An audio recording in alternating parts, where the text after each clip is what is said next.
¿Quién debe recibir el diezmo? Una enseñanza bíblica profunda. Introducción. El diezmo es uno de los temas más debatidos en la Iglesia hoy en día. Muchos se preguntan, ¿a quién debe darse el diezmo?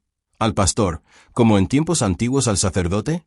¿O a aquellos que mantienen la Iglesia, como los levitas? Algunos argumentan que el diezmo ya no es válido, mientras que otros dicen que es un principio espiritual que sigue vigente.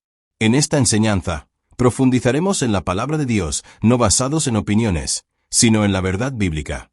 1. ¿Cuál era el propósito del diezmo en el Antiguo Testamento? En el Antiguo Testamento, el diezmo no era solo dar dinero, era una práctica de pacto establecida por Dios. El diezmo, el 10% de los ingresos o de la cosecha, fue ordenado por la ley de Moisés y tenía tres propósitos principales. A. El diezmo para los levitas, números 6 y 21. Dios entregó el diezmo a los levitas, ya que ellos no recibieron herencia de tierras en Israel. Su función era servir en el tabernáculo, y más tarde en el templo, asistir a los sacerdotes y enseñar la ley. Esto significa que el diezmo se destinaba principalmente a quienes trabajaban en la casa de Dios. B. El diezmo para los sacerdotes, números 18, 26-28. Después de recibir el diezmo completo, los levitas debían dar una décima parte de ese diezmo a los sacerdotes, descendientes de Aarón. Los sacerdotes eran responsables de ofrecer sacrificios, interceder por el pueblo y realizar los rituales en el templo. C. El diezmo para los pobres, Deuteronomio 14, 28-29. Cada tercer año, se recogía un diezmo especial para apoyar a los pobres, huérfanos, viudas y extranjeros. Esto muestra que Dios diseñó el diezmo para cuidar tanto de los ministros como de los necesitados. 2. ¿Qué cambió en el Nuevo Testamento? La venida de Jesús cambió el sacerdocio para siempre. A Jesús puso fin al sacerdocio levítico, Hebreos 7, 11-12, 17. El sacerdocio del Antiguo Testamento era temporal porque dependía de la ley. Jesús se convirtió en nuestro sumo sacerdote eterno según el orden de Melquisedec, un sacerdocio basado no en la genealogía, sino en el llamado divino. Esto significa que ya no existe un sacerdocio levítico ni sacrificios en el templo. B. ¿Quién ocupa hoy el rol de sacerdotes y levitas?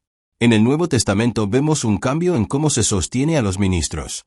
Pastores, predicadores y misioneros, 1 Corintios 9, 13-14. Pablo dice, el Señor ordenó que los que anuncian el Evangelio vivan del Evangelio. Así como los sacerdotes del Antiguo Testamento vivían del diezmo, los pastores y predicadores del Nuevo Testamento deben ser sostenidos por la Iglesia.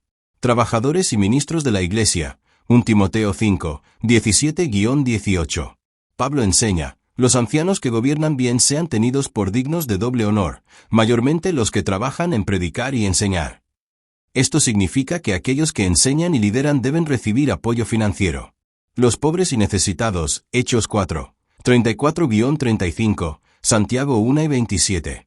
La iglesia primitiva practicaba una generosidad radical, asegurándose de que nadie pasara necesidad. Santiago enseña que la verdadera religión consiste en cuidar de las viudas y los huérfanos. 3. ¿Quién debe recibir el diezmo hoy? A. El pastor, como el sacerdote.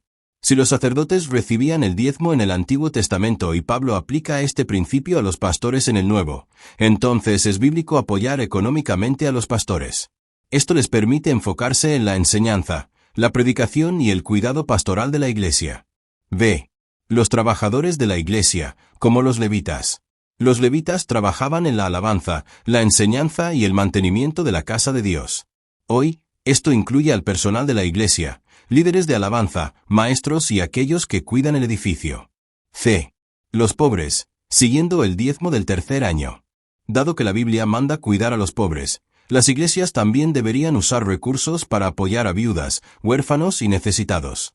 4. ¿Es el diezmo un requisito para los cristianos hoy? Muchos argumentan que el diezmo formaba parte de la ley de Moisés y que no es obligatorio bajo la gracia. Veámoslo bíblicamente. A. El diezmo existía antes de la ley. Génesis 14, 18-20.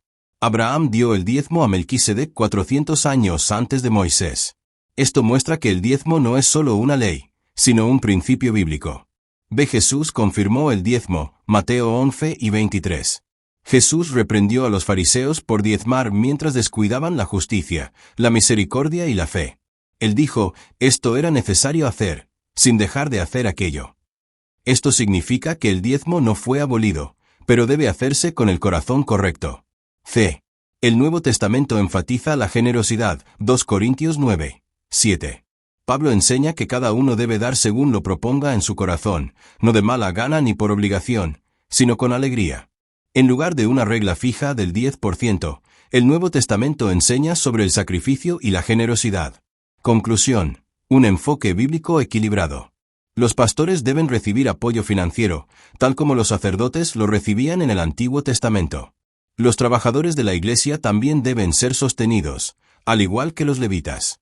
La Iglesia debe cuidar de los pobres y necesitados, como enseñan tanto el Antiguo como el Nuevo Testamento. El diezmo es un principio bíblico, no una regla legalista. El dar en el Nuevo Testamento debe hacerse con alegría y generosidad, sea el 10% o incluso más. Desafío final. Si formas parte de una iglesia, hazte estas preguntas. ¿Estás apoyando la obra del ministerio? ¿Das con alegría y no por obligación? ¿Se está cuidando de los pobres y necesitados en tu iglesia? El diezmo no se trata solo de dinero, se trata de honrar a Dios, apoyar su obra y amar a su pueblo. Si esta enseñanza te ha bendecido, dale me gusta, comparte y suscríbete para recibir más enseñanzas bíblicas profundas. Permanece firme en la palabra y que Dios te bendiga abundantemente. Listo. Si quieres, también te puedo ayudar a convertir esto en guión para vídeo o predicación. ¿Te gustaría?